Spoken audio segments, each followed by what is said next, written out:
Meet Kathy Anderson. Kathy, what are you going to do today for us?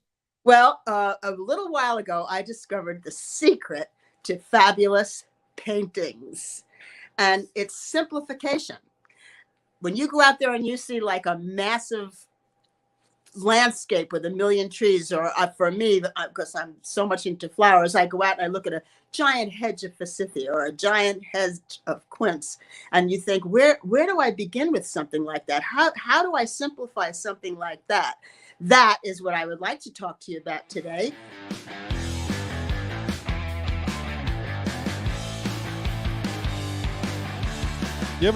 Kathy, give us a little studio tour. I've been in your studio. I've had the pleasure, but that's great. Didn't your son build this studio for you? My son built this studio actually out of timber frame. It's incredible. Over there is the old part of my studio, with all my friends' paintings hanging on the wall. That over here is paintings that are finished or not, mostly not, once in a while. But I have this beautiful timber frame.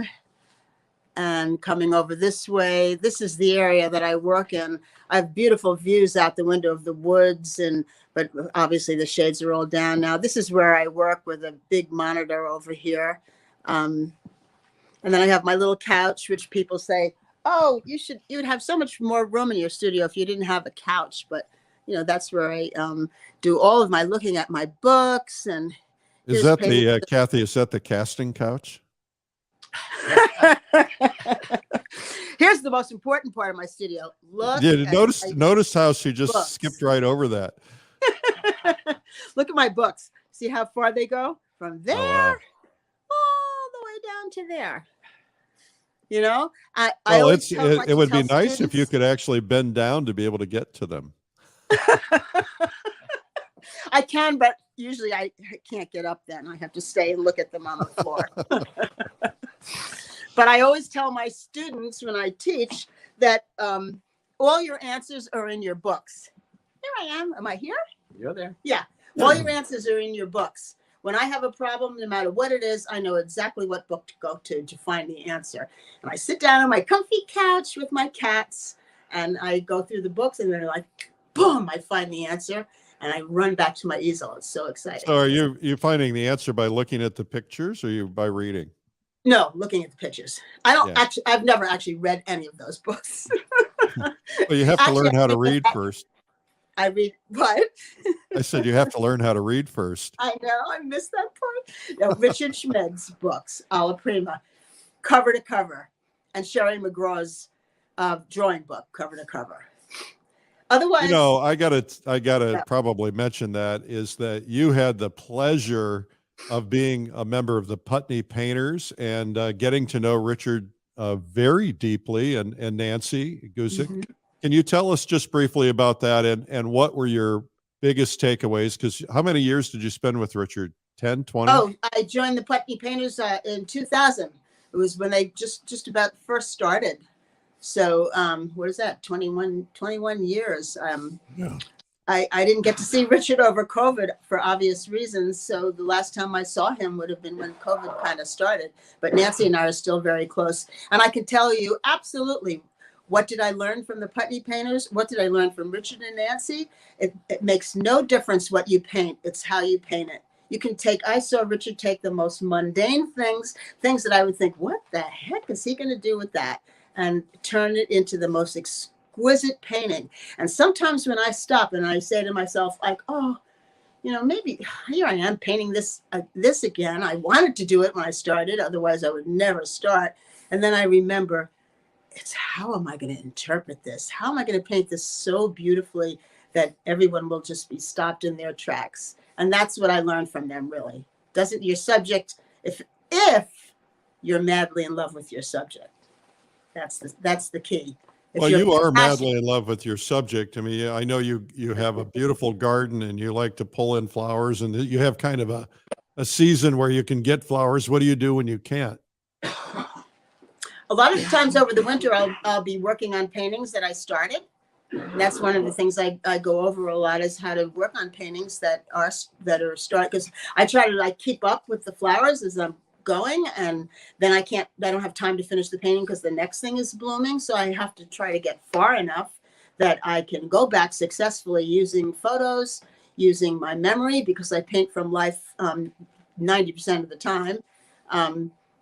Things I have difficulty finishing without from life are some of my landscapes, because I need to be out there in the atmosphere. The flowers are, I guess, are so embedded in me that I can paint them from my head almost.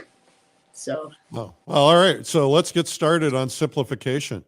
Okay, so I decided this is like so fortunate, because it wasn't how I was going to start this presentation, but I had a workshop yesterday, my first Zoom workshop of a 3-session and with the Scottsdale Art School, and this was my demo. So can you see the yeah, here's the setup, and here's my demo that I did yesterday in 2.5 hours.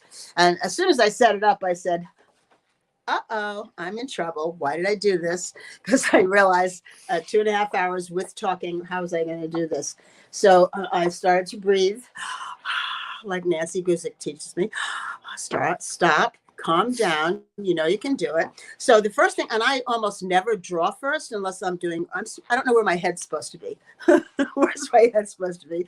I never, unless it's something like architectural, something more difficult, I might draw with charcoal. But otherwise I never draw. But I realized that to do something like this, so I don't know if you can see how well you can see this, but this is all I did. I did a very, very rough charcoal drawing, just kind of to make this boing, boing, make the shapes, just so I could see, certainly no drawing. And I'm putting a bird in this painting down here. But I just wanted to make sure, and already just with the charcoal, I could just sort of see the simplification of it.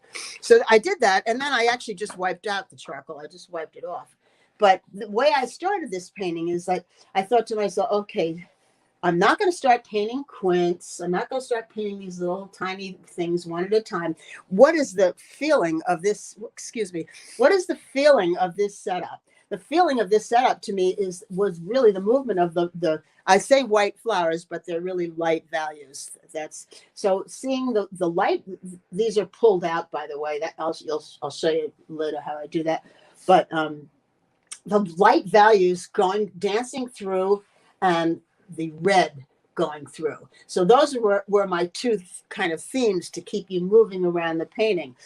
There are certain flowers that I knew I wanted to really get exactly as they are, which were pretty much these tulips here. But for the rest of it, I had to just look at this and look at this giant.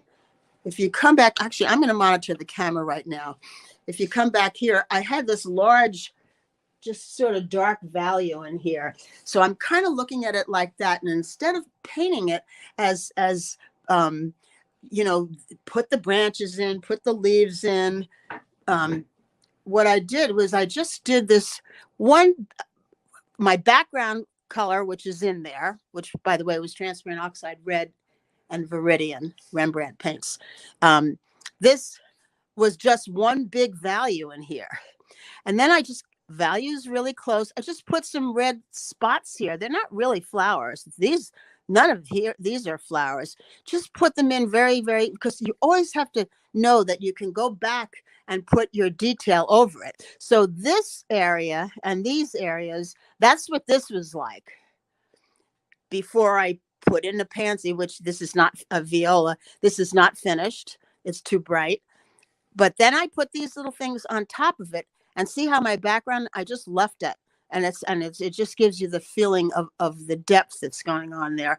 So basically that's what I'm trying to say. It's the movement that I'm thinking of more. If the flowers aren't exactly that way, it doesn't matter. I can move them. I can go like this and this, and then I make sure this leaf comes down. It's pointing you down. So I'm thinking of all of this, harmonizing it with the background color that I put in first. Let me ask you a question. Sure. If you look at the very top, that big green gap at the very top in the middle, you can see a lot of, John, zoom in on there. Yeah, right there. Zoom in on that background for a second. Now you've got these wonderful brush stroke streaks. Are you painting on a a slick panel? Are you oiling things down or using medium? What are you doing to get, or using a Gamsol or something? What are you My doing first, to get that my look? first, well, first of all, this is portrait, double lead prime portrait linen on a stretched canvas. So it's pretty This is, smooth.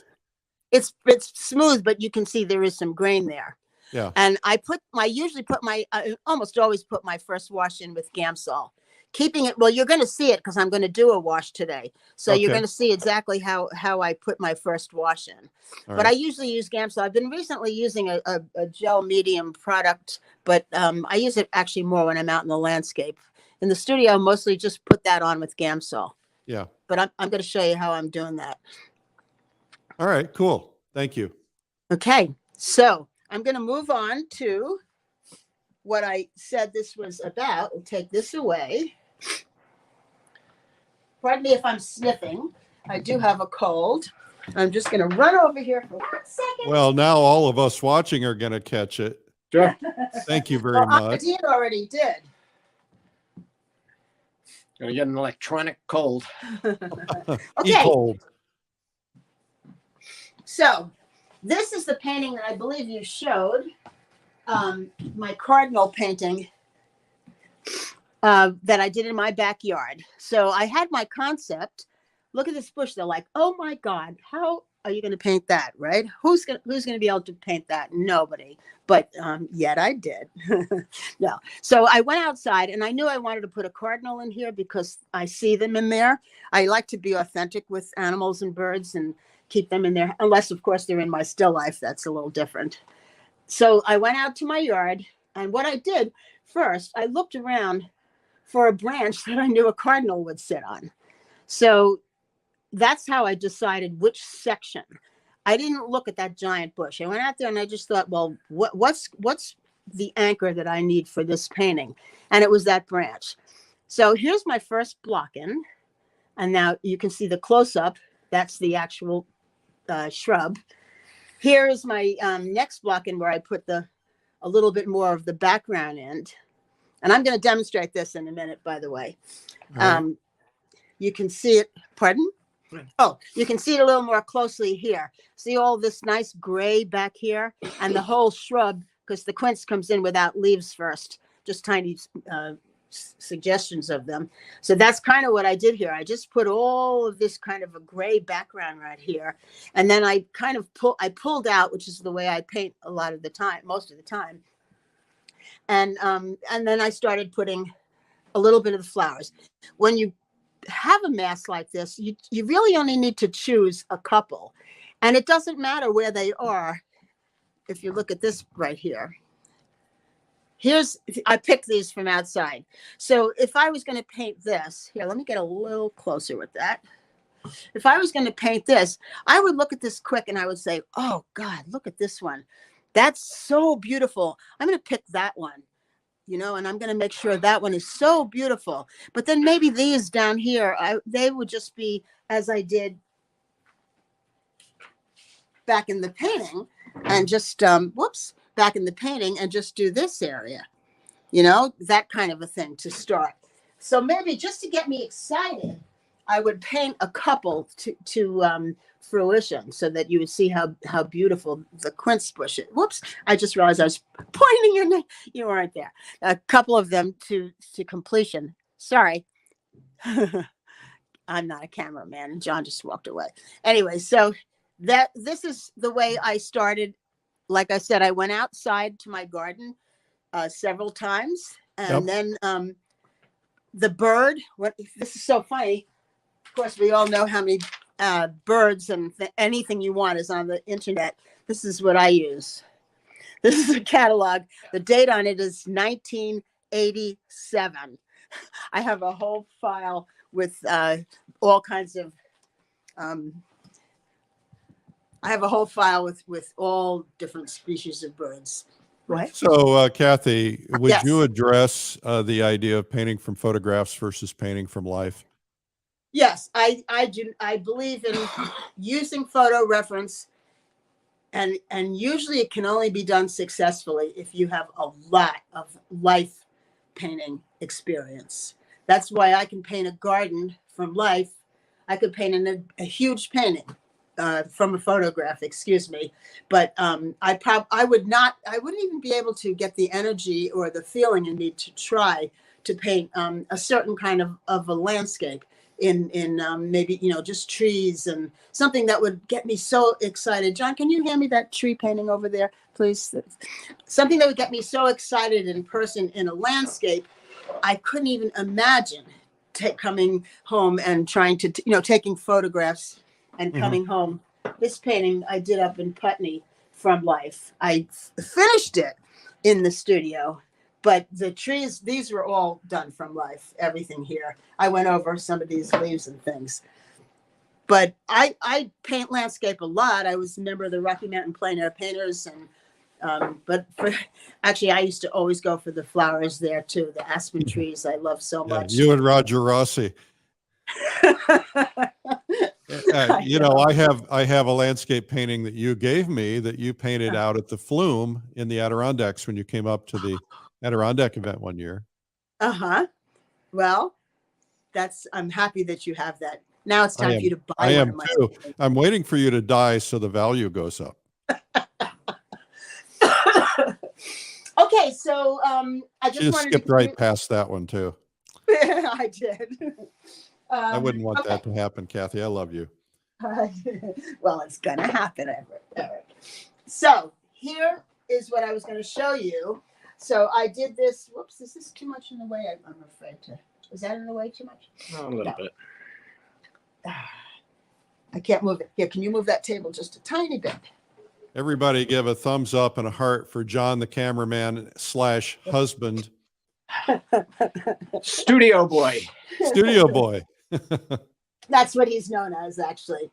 Okay, so this is the way I did this in advance, but this is how I might start something like this. That's what I was talking about. I think my background was transparent oxide brown and ultramarine, and mostly I use Michael Harding and Rembrandt and Michael Harding paints, but it was just a wash with turpentine. It totally gives you the feeling of what was going on here, right? So that's all I really needed. And then I started pulling out some of the branches. This was something different. I started doing this and then I didn't finish. But this is the way I would start it. I might not pull this many branches out. I did pull out this branch. When I say pull out, I'm going to show you in a second. But I would pull out this branch. Can I just ask how much time I have left? You have, let's see, we've got about 35 minutes or so. Really? Oh. Yeah. Ooh. You shouldn't have said that. Here we go. I'm regretting it already. Okay, so John, if you want to come over to my palette for a second. Actually, I've recently started wearing gloves. Never wore them before in my life, but I'm starting to become conscious of all this paint that I'm using. So if I take some ultramarine and I'm going and the transparent oxide brown, that's what I was going to use. You get a beautiful neutral. Yeah, I want you to see really how soupy I'm going to make it too. Here's that gel I was talking about, but I'm not going to use that. What kind is it? It's Gamblin, actually. It's a very nice product. Yeah, I use that too, and I also use Rubloff. Oh, really? Yeah, they're about the same. I mean, I'm sure there's a difference, but I like them both. I just happen to grab whatever I have handy. Okay, so you see how soupy this is? Yeah. Now here's when I have live classes and the students try to do this wash, I see this. Whoops, that's too much blue. The second I put it down, if I have too much of one or the other, I remove it. I see them go like this. And that's not the point of this. The point of this wash is to get it on there. Just get it on there. And you can see that in, my other painting's gone. I can't put it up right now. But see, now this is a little too brown. Okay, no problem. Just put a little more blue in. But lots of turp, nice and juicy. If it drips, I don't care. I'm just gonna clamp.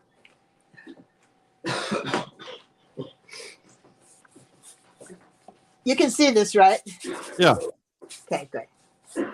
And we're loving it. I guess I shouldn't say this, but sometimes I don't understand why it's I don't know how to put this. Why it's so hard to do this. I mean, because I see it time and again. Well, I think, some people are just, when they're first starting out, they're just a little timid and maybe not used to being a little bit reckless. Well, I got this too brown, by the way. Just want to wipe it a little bit. I guess it's something like that. That's why I love to try to say, like, it's, paint is just like, it's so forgiving. You can just, if I can go right, I can wipe it all off. It doesn't matter so much. And you don't want it to be perfect. And you don't want to see, the main thing I like to say about when I do a wash is that I get to leave a lot of this stuff. Like, oh, I have something to show you. Yeah. John, can I have that pansy painting right there, please? Perfect example of what I'm talking about. If you're careful when you start with the wash, so can you focus in on this area, John? Yeah. Oh, can you see it? Yeah. Yeah. So see this area right here? I Yeah. don't always leave it like this loose, but I decided to do it on this painting because I was really, well, my wash actually was lighter, but I put this in as a mass, just a mass of green and brown.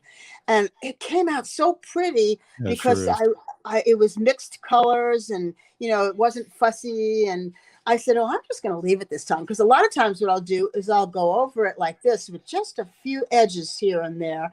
And those edges with that beautiful transparent background is what gives you the opaque, excuse me, I don't know how to talk. That wasn't this. The depth, the opaque over the transparent is what gives you that feeling of depth. Yeah. So, okay. anyway. I'm going to keep you on task here because we're going to run out of time. Oh, okay. Okay. You just told me I had 35 minutes. I know, but I know how you are. John's laughing because he's lived with it for 51 years. Yeah, you bet. So if I was going to do this, I would probably, I don't need to pull out like, this is what I meant by pulling out. I don't need to pull out like this for a branch because I don't mind going over this color. But this is what I would do if I was going to pull out. If I was going to do my whole painting, I might go like this. And I would think about, I'm looking at the branch. You can see this mass over here of quince. And I'm looking, whoops. I'm looking at the quince because I want it to be authentic. This branch is not a line. That's not a branch, right? This is a branch. Up, down, up, down. That's a branch, that kind of thing.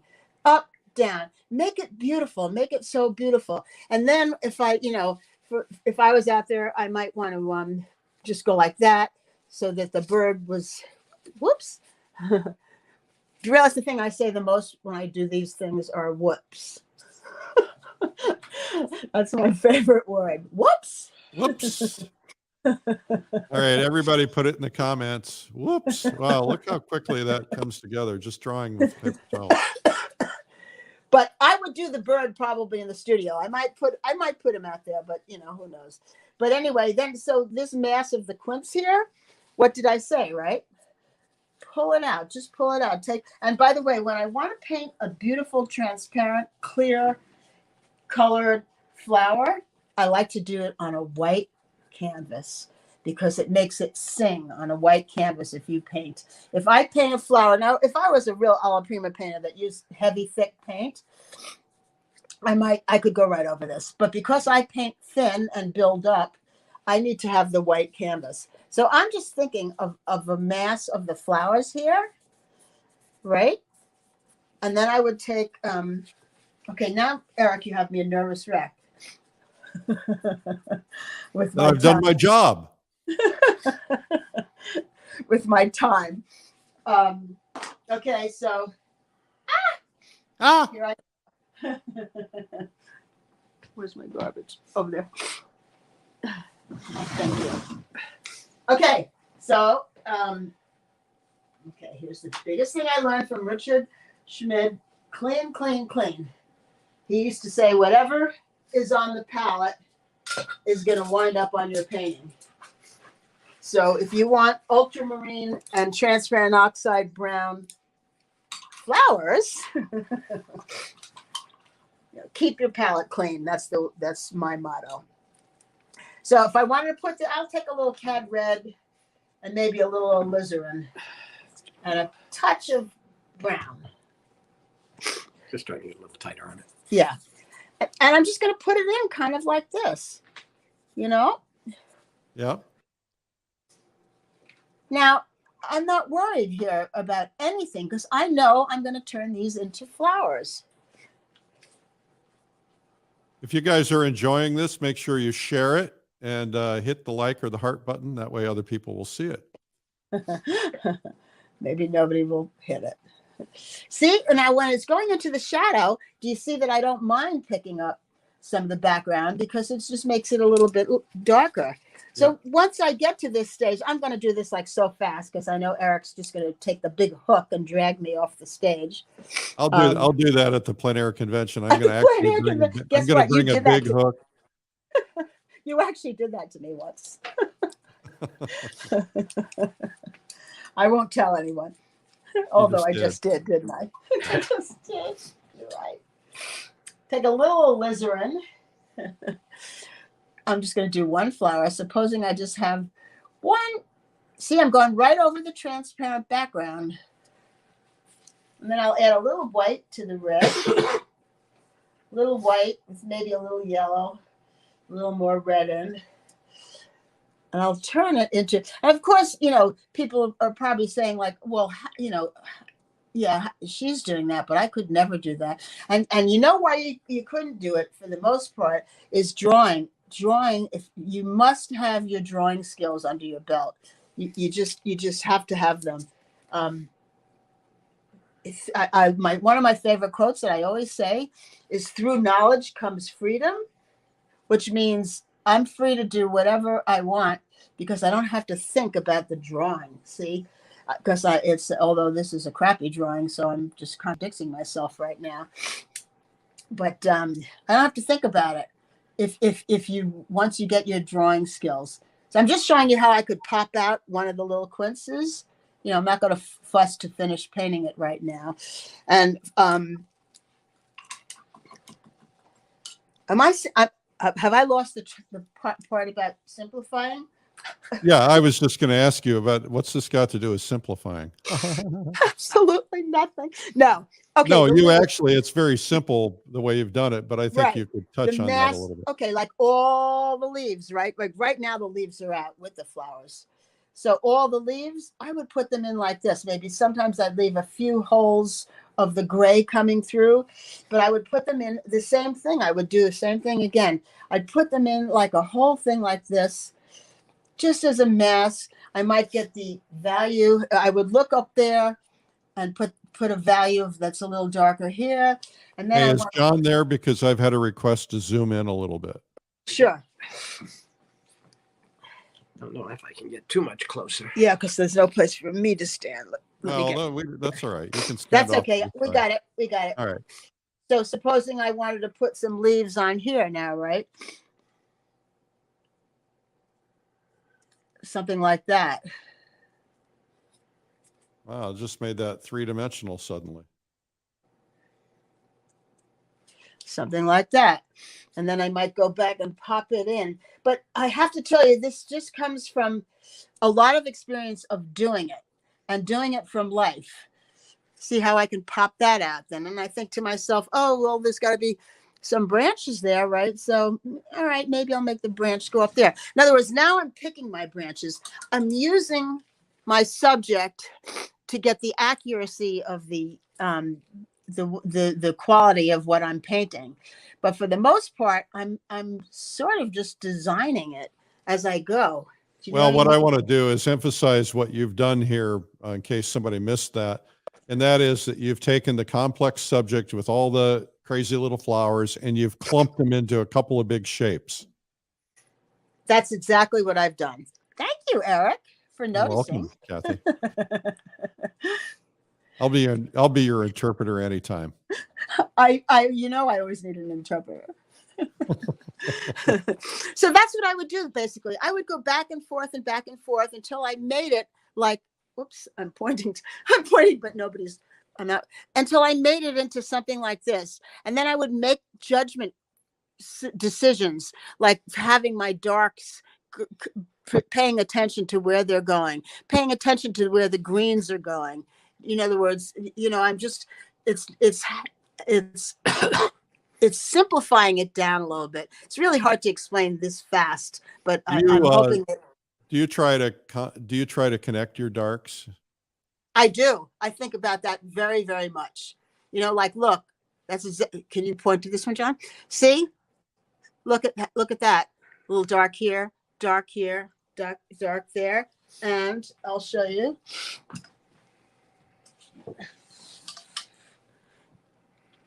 Getting back to this painting. See, I'm keeping my darks going down here. There's going to be something down here because these are going to be branches. See, it's the same. I'm doing the same thing here. There's a million branches over there, but I didn't paint them all. I just, I pulled out some of them. I'm going to paint over this, of course, but it's so freeing to do it like this. I pulled this out with my brush and with a little terp on it. So that's what I'm saying. So hey, we have somebody. First time I've seen how much time do I have? Korea tuning in. Hello, Korea. Make sure you guys tell us where you're watching from. I see Nancy is watching. Kathy. Nancy Guzik? Yeah, she says you're giving us so much good information. I mean, that's a little intimidating to have somebody like Nancy watching. Well, then I'm just going to say that practically everything I know, I've learned from Richard and Nancy. Yeah. and here, I'm going to tell you one of Nancy's quotes that I use all the time also. When you're finished with the painting, she says, go up here, John, please. Thank you. She said, now I'm looking over my whole painting to make sure every inch of my painting is beautiful, that there isn't one spot that somebody would stop and not think was beautiful. And that doesn't mean that it's finished. It just means that it's beautiful, every spot. Right, Nance? Oh, gosh. How much time do I have, Eric? Oh, you're okay. You're fine. You've got another 10, 15. What? We'll get Nancy to come on the show when she's ready. Get her on here. Okay, then I'll keep going here. Yeah, keep going. Yeah, okay. So now we can have the audience chime in and the audience will direct you and tell you what they want you to work on. Oh, I would love that. Oh my God, I would love that so much. I would just love that. They'll start talking here in a second. Okay. Okay, what do you guys want Kathy to focus on in this painting? I know what they're going to say. What? Well, let's wait. I don't want to bias them. Cardinal, please. Hello, Australia. Please. Nice to hear you from Australia. Yeah, cardinal, please. Okay. The bird. If I was going to start this cardinal, I would do the same as I do a flower. I would put in a wash. I'd probably use Cad Red. This is just Cad Red and Terp. I'd probably put in a wash like this.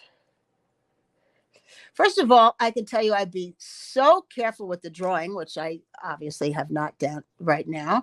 And I would put in the value of the brightest part of them here. And then the value, I'd take a little of my Cad Red with maybe some blue. And I'd put this value in here. It's a little hard because I'm on an angle here. Yeah, it's hard to do that and be on camera. I know. It goes up like this. See, what I would take so careful with the drawing. I can tell you though, all I can really tell everybody that I think is so important to know is that things that used to make me just cry and cry because I couldn't get it and all of a sudden And it only took about 15 years. Well, you're Well, slow. right. Most people aren't as slow as I am, but all of a sudden I can do things because you can't give up. That's the main thing, is you just can't give up. Now I'm That is painting so this more important. alla prima right now, and I can't even see what I'm doing because I'm on the side. But Yeah. for example, you want to get your value in of the where he's in the light, or you want to have the form, I should say, so that he's a little lighter in the center of his little tummy. And then you want to make sure you have the dark part of his, and it looks to me like I might have him, but I'm not worried about drawing now, because what do you want from me in a half hour? Really. Oh, well, we want a finished painting, of course. Then I might look at his little face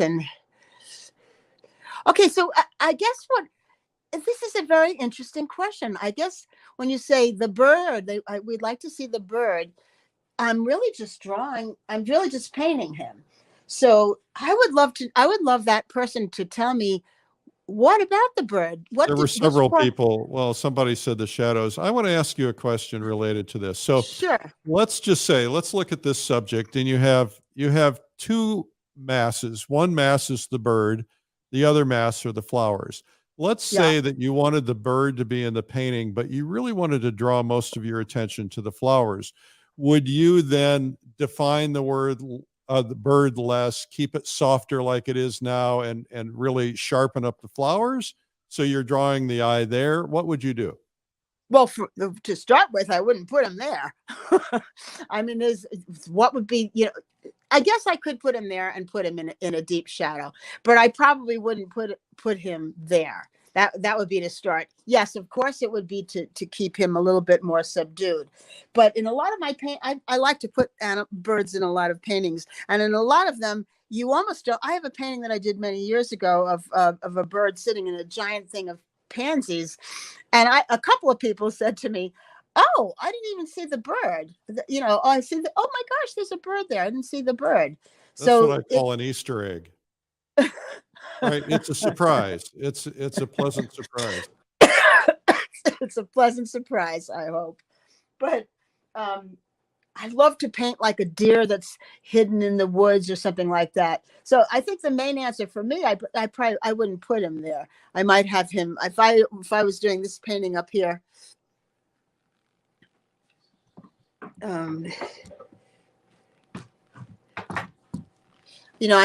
I don't know. I'm trying to think, where would I put him? I might have him smaller so that you would, oh my gosh, look, there's a cardinal. You know what I mean? Yeah, That's probably yeah. what I would do. Okay. Is make him smaller. Yeah. Right. So anyway, anything particular else? Because otherwise this is how I would do it. Why don't somebody put in the comments that'd like to see you develop a couple of flowers? Oh, sure. And I was just going to develop a couple of the leaf areas, but certainly I will do that right as soon as I do this. See how I had it up there, and in that this is kind of like, this would be like more of a and then his little feet would come down there. That would be more of where I was transparent oxide brown plus green. Plus it was transparent oxide red, that one, plus Viridian, and then I dipped into a little bit of cad yellow. Okay, so more flowers. So fun. By the way, Nancy is the one that taught me, because I used to say, Nancy, your yellow flowers are so gorgeous. They just like sing. They're so beautiful. And she would say, well, the trick is to paint them on a white surface. And she is so right. I mean, I guess if you took yellow paint and blobbed it on there, then that would be the same thing. Okay, so I'm taking I just took a little cad scarlet, develop some of the flowers. Let's see. Let's just make this one a little richer and cleaner. Let's see. I'm just going to look at the bush there. Oh, let's see, maybe if that one was, oh, here's something that's really exciting and important is you have to realize that if this one is looking straight at you, maybe this one would be looking up, right? If they all look straight at you, then you've lost the entire feeling of what's going on in the shrub. So if that one was down, maybe I would put this one going up, right? I put a little bit too much yellow in there. No big deal. Right? And then maybe, see, now you're going to find out that I actually can't paint flowers. I wouldn't believe that for a minute. Eric's like, God, whose idea was it to invite her here? Yeah, well, we've always loved having you, Kathy. Sorry. So, I would put a few together. I'd have a couple overlap, maybe. I mean, if you want me to paint just one little flower, that's I think you just paint whatever you want to paint. okay. So I'm fixing this now. But you All see, right. by the time I finish doing all this, or sometime maybe I'll just go like that. Look, because I didn't have the paint mixed on my brush. But then, of course, in order to make it look like anything, you still have to go back and let me go look at a little bud there. Oh God, they're so beautiful. The quince buds are so beautiful. You got to get the bud in there, right? You got to get the back of the bud. And I'm not just going to go, okay, I need a green thing. Green, green, green. No, it goes in a way, that bud's up there. So maybe this one's coming down, because that's what they do. And maybe that one's like that. And then this one could be really dark here. And oops, I know it's wrong here. I didn't put the center Okay, here. well, are you using a sable brush or a comber on the flower? This is a Rosemary Kalinsky sable. This one All right. is like one of my favorite brushes. No, it's not a comber. Excuse me. It's a I guess it's just a little bright, right? Yeah. Very nice brush. Actually, I do love to use the extra long clips. Can't find it right now, so the heck with that. Okay, so I might want to go like that and put that like that. And then, oh, what was I doing? I was doing the green. I forgot. All of a sudden, I don't have to paint every one of them. I just have to paint. Oh, look how beautiful this little section is getting. Does anybody want to buy this right here? Yeah, I'm just kidding, Eric. Don't worry. I'll auction it off right now. Okay. So, by the way, I'm so excited to go to the convention. I forgot if I mentioned this already, but I am going to be doing this sort of thing. Did I already say this? I think I already said it. No. You talked to me about it before we went on air. Oh, okay. So I'm going to be doing something like this, only more. I think I finagled an hour and a half. They were trying to give me an hour, and I said, "What do you want from me? Look how old I am. Look, I can't do anything in an hour." So here we go. Well, everybody's going to be glued to the stage. I announced last week that we also are offering the conference virtually. So if anybody can't make it to Santa Fe, they can watch the main stage online, and you're going to be on the main stage. I know. Thank you. Well, you have friends in high places. Who, Allie? Well, she does run the thing. I know. Okay, please. Anything else? I'd love to do something else. Actually, this is a good time to have you come back on screen so everybody can see your smiling face in case they missed it, and because we can't possibly get it done. John, thank you so much for the camera work. Sure. Kathy, you are amazing. I've been telling you that for a long time. No, Yeah, and finally I'm starting to understand. As you can tell, Kathy and I have become very good friends over the years. I don't even remember where we originally met. Maybe at Putney Painters. I think It so. was at Putney Painters. It was. You're Yeah. right. It was, and you ran some magazine, and I didn't know it. I never heard of It was either this one Was it this one? Or maybe it was this one. Well, I can't you can't even see me. I hit my mouse with the magazine. There you go. That one. It was probably that one. I think the first issue of Plein Air, we put a Richard painting on the cover. Oh, I think so. okay. Yeah. So Kathleen is going to be on at the Plein Air convention and teaching more in depth. And of course, she will be out painting with us. She'll be a field painter. That means she's there to help you. And what a great opportunity. And we get to see each other in person again. Won't that be wonderful? I love that. I had so much fun seeing everybody for the first time in so long at Portrait Society, and that will be just as fun. I just wanted to say that Eric is very nicely putting my workshops up, that I have a few coming up, but I wanted to mention the one I'm having at the studio of Everett Raymond Kinsler, which is just like so magnificent to teach in that venue. Oh yeah, and what a sweet man. We miss him. Miss him a lot. Well, we're putting your workshop information, your website in the comments section so everybody can find it there. Thank you. And not only that one, but future ones if they want to look for it. And thank you so much, Kathy. It's been a pleasure having you on today. We always have a lot of fun. I should mention that Kathy has a couple of incredible videos out with us. She has one called Bringing the Garden Indoors with Kathy Anderson. She has another one calling How to Paint Flowers Outside. That painting there is my bedroom window. And it was really interesting the way you tubed the flowers and how you put those together. And then we have this one, painting the flowers in the studio. All of these are at painttube.tv. So make sure you check those out. Kathy, thank you so much. Thank you so much, Eric. It's been a pleasure, and I cannot wait to see everyone in person. Yeah, get rid of that cold before you come, okay? We don't want to spread anything.